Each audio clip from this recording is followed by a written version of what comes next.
How to Befriend a Goblin, penned by the renowned scholar of goblins, Entus Altus.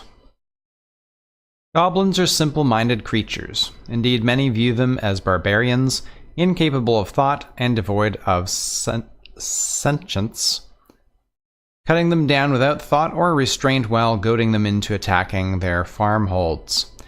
What few realize is that goblins possess a softer, intimate side. They are more than capable of friendship. In fact, I would argue that goblins can prove some of the truest and most loyal, innocent companions one could have. An intrepid goblin befriender needs only to think like a goblin would and cast aside their prejudices.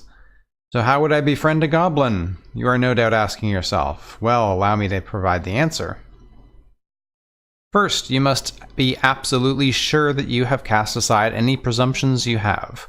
Each goblin is unique, very much an individual, much like any man or mer. You must first come into contact with a goblin, of course. There are numerous ways one might go about this, but I will focus on only the simplest in this text. If you're lucky, you may come across a lone goblin wandering the wilderness.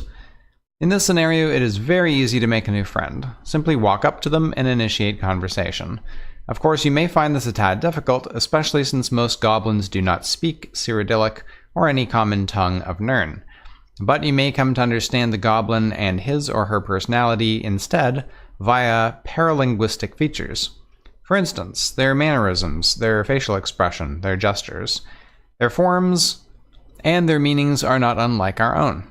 If a goblin smiles, you can surely assume that the goblin enjoys your company. If a goblin frowns, you can assume with equal confidence that it finds your company disarmingly droll and uninteresting. Figuring out mutually accessible methods of communication is one of the most underappreciated secret pleasures of befriending a goblin.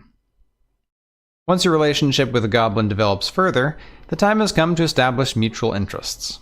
Goblins, it must not be denied, are not composed of the same intellectual substance as your average Imperial or even Nord, or any of the other most prominent sentient species of Tamriel for that matter, but they are still capable of a great many tasks and recreational activities. I had great luck teaching my best goblin friend, affectionately named Grimy Greenfingers for the curious, how to play the common game of 9 holes.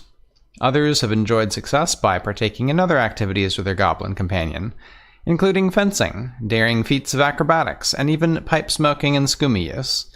I would, of course, not recommend the latter two, as introducing your innocent goblin friend to such disgusting vices would be incredibly cruel, and, truth told, a drug-addicted goblin is disheveled, limp form, its disheveled, limp form reaching out and begging you for its next dose of sin is not a pretty sight.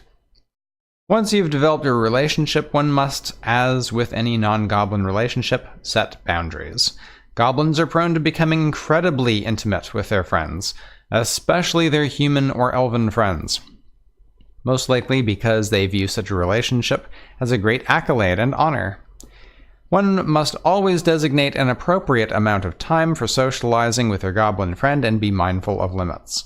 If your goblin friend seems to be getting clingy, I would urge you to reconsider your time allocation and disciplinary techniques. A few stern words and a slap on the wrist may be appropriate for more severe cases. As an aside, I should also warn you that some goblins have been known to seek romantic relationships with their human and elven friends.